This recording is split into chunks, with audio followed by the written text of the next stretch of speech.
Hello बच्चों, आज हम अपनी कक्षा 12वीं का नया पाठ पढ़ेंगे। चार्ली चैपलिन यानी हम सब। ये विष्णु खरे जी ने लिखा है चैप्टर हमारा, और ये आरोह भाग 2 हमारी जो पाठ्य पुस्तक है उससे लिया गया है, गद्य खंड से।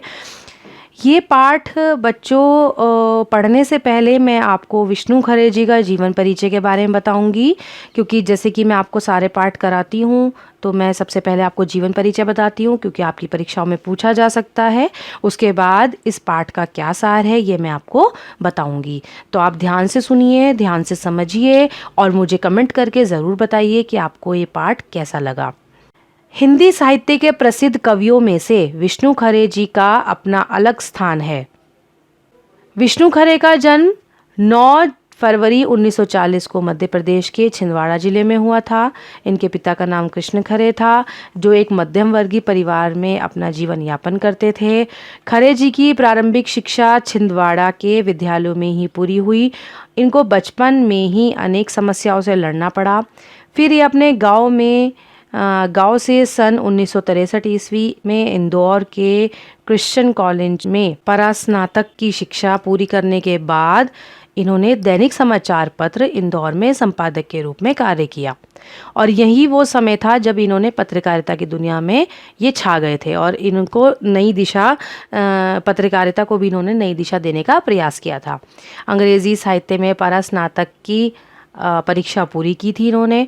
1963 से 76 के मध्य दिल्ली एवं मध्य प्रदेश के विभिन्न महाविद्यालयों में अध्यापन का कार्य किया और अपने कौशल से अनेक छात्रों का मार्गदर्शन किया था। इस समय खरे जी ने 1966-67 में अपनी लघु पत्रिका व्यास का संपादन किया।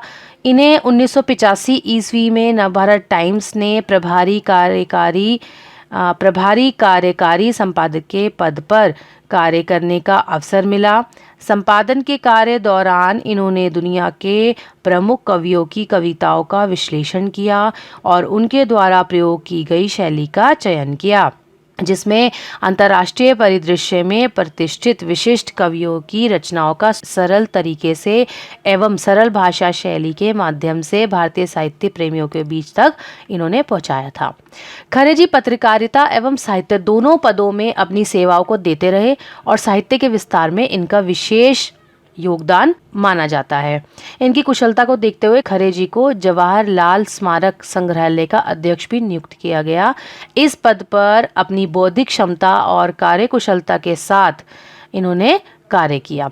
जैसा ही अगला वर्ष 2018 शुरू हुआ तो इनका स्वास्थ्य ठीक नहीं चल रहा था और इनकी सितंबर 19, 2018 को ये स्वर्ग सिधार गए।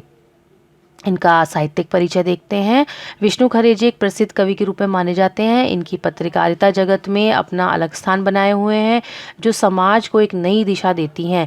इनकी हिंदी साहित्यिक इतिहास में बड़ा ही योगदान रहा। इनकी रचनाएं देखिए।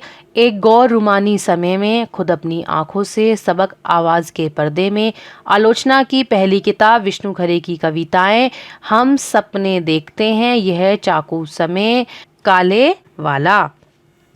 इनको जो अपने कार्य के लिए सम्मान दिए गए उनमें से हैं इनके नाइट ऑफ द वाइट रोज़ सम्मान, हिंदी अकादमी साहित्य सम्मान, शिखर सम्मान, रघुवीर सहाय सम्मान और मैथिली शरण गुप्त सम्मान।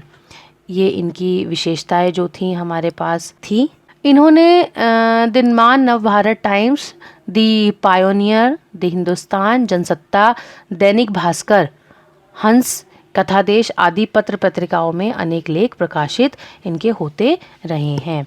तो बच्चों, ये तो था हमारे पास विष्णु खरे जी का जीवन परिचय। तो आप इसको ध्यान से पढ़िए, जो मैंने समझाया उसको ध्यान से सुनिए और आप अपने नोट्स पे तैयार कर लीजिए। अब हम अपना चैप्टर स्टार्ट करते हैं। अब हमारा जो पाठ है वो क्या है? चार्ली चैपलिन यानी हम सब।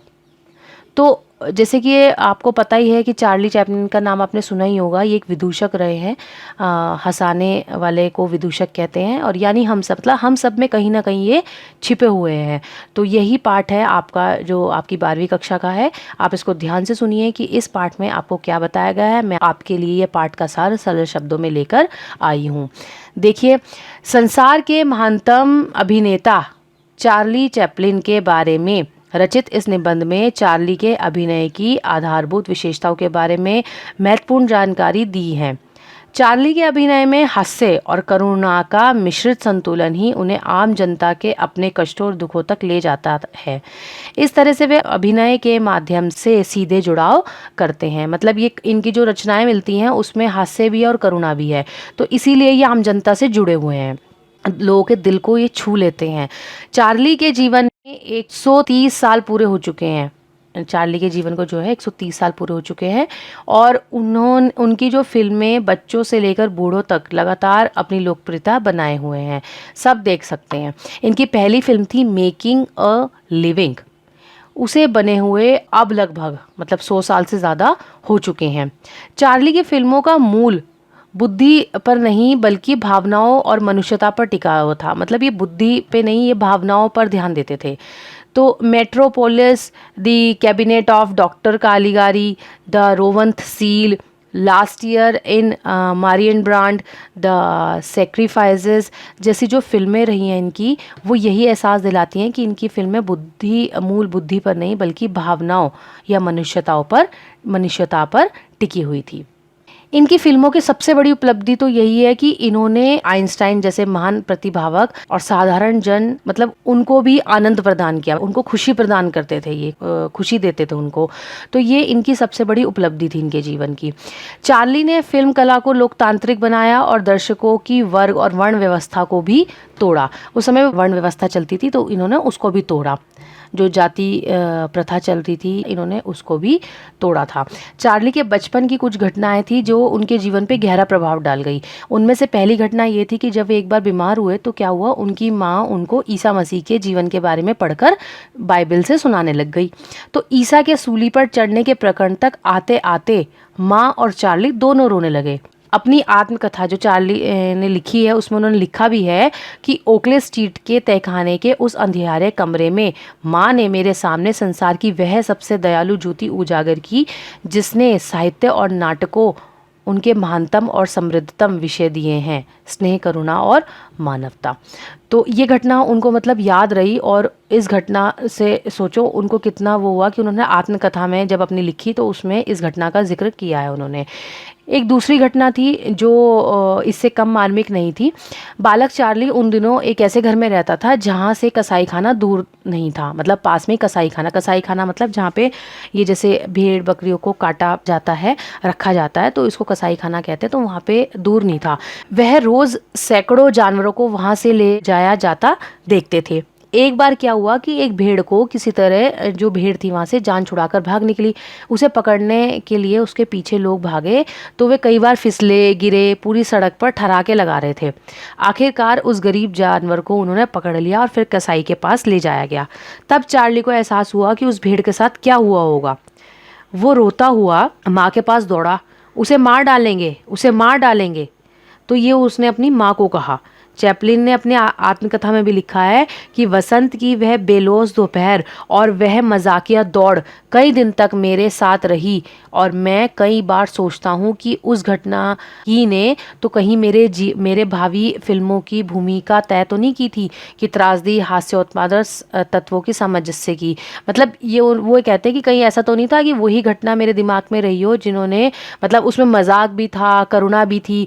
तो इनकी भी जो रचनाएं हैं जो हुई हैं, जो रचनाएं इन्होंने की हैं उसमें भी हास्य भी मिलता है, करुणा भी मिलती है। तो ऐसा ही इनका मानना है। इन्होंने अपनी आत्मकथा में कहा है कि कहीं ऐसा तो नहीं है कि मतलब वो घटना जो मेरे साथ बीती थी उसी की वजह से मैं ये जो है रचनाएं आज कर पाया हूँ। तो उससे उन्हें स्नेह, करुणा और मानवता के गुणों को ग्रहण किया। इन घटनाओं से उन्हें ये गुण की प्राप्ति हुई थी। महात्मा गांधी और नेहरू जी से भी चार्ली का सानिध्य रहा। फिल्मी जगत में भी वे काफ़ी वो मशहूर रहे। करुणा और हास्य में और हास्य को करुणा में बदल लेने का वे एकमात्र अभिनेता हैं। भारतीय फिल्मों और अभिनेताओं पर चार्ली का खासा असर देखने को मिलता है। फिल्मी दुनिया में चार्ली का कर्ज मानते हैं। जैसे दिलीप कुमार, इनकी पिक्चरें थी बाबुल, शबनम, कोहिनूर, लीडर, गोपी, देवानंद की 9-2-11, फंटूश, 3 देवियाँ, शम्मी कपूर, अमिताभ बच्चन की अमर अकबर एंथनी तथा श्रीदेवी तक किसी ना किसी रूप में चैपलिन का कर स्वीकार करते हैं। मतलब कहीं ना कहीं इनके इन पिक्चरों में, इन कैरेक्टर में वो चार्ली का जो किरदार है वो देखने को हमें मिलता है। राज कपूर तो जीवन भर चार्ली से ही प्रेरित रहे। चार्ली की अधिकतर फिल्में मूक हैं, भाषा से परे हैं, इसलिए उन्हें ज़्यादा से ज़्यादा मानवीय होना पड़ा। मानवीयता की भाषा ने ही चार्ली को विश्व भर के दर्शकों तक पहुंचाया। चार्ली की फिल्में आम आदमी की विविध असफलता को दिखाती हैं, जो कि असल में उसकी असफलताएं नहीं हैं, बल्कि एक क्रूरतावादी सभ्यता के आगे लाचार हो गए आम आदमी का कड़वा सच है। तो बच्चों, जैसे कि इसका शीर्षक था, मैंने आपको बताया ही था कि चार्ली चैपलिन यानी हम सब। तो मतलब इसमें कहीं ना कहीं हम सब में वो चार्ली जो है छुपा हुआ है। हम सब में भी कहीं ना कहीं करुणा, हंसी मजाक रहती है। तो ये पार्ट जो है अपने शीर्षक पर खरा उतरता है। मूलतः हम चार्ली हैं क्योंकि हम सुपरमैन तो हो नहीं सकते, है ना। सत्ता, शक्ति, बुद्धिमत्ता, प्रेम और पैसों के चरमोत्कर्ष में जब हम अपना आईना देखते हैं तो हमें चेहरा चार्ली चार्ली यानी हमारे चेहरे पर मतलब वही सब दिखाई देता है। तो आम आदमी के साथ खड़े चार्ली जो हैं आज भी सदा अमर हैं, क्योंकि वो हम लोगों के चेहरों पे, हम लोगों के बीच में सदा ही अमर रहेंगे। तो बच्चों, ये पाठ यहीं समाप्त होता है आपका। आप इसको लाइक और शेयर करें ताकि और बच्चों तक भी पहुंच सके। और इसको आप मुझे कमेंट करके ज़रूर बताना कि कैसा लगा है। धन्यवाद।